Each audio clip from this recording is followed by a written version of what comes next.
So in this video, you'll learn how to install Genshin Impact on your Samsung Galaxy A26, A36 and A56.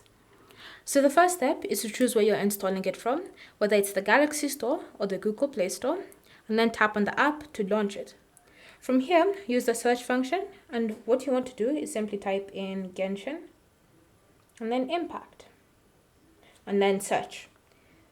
You should see it listed in the search results, so just tap on it to view the app details and then simply select install and wait for the game to be downloaded onto your phone.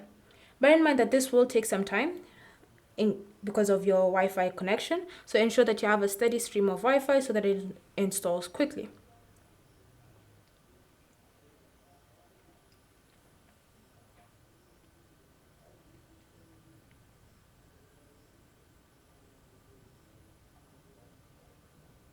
Once it's been installed, you can tap on play to launch it, or you can navigate back to the home screen or app store, look for the app icon from there and tap on it to launch it.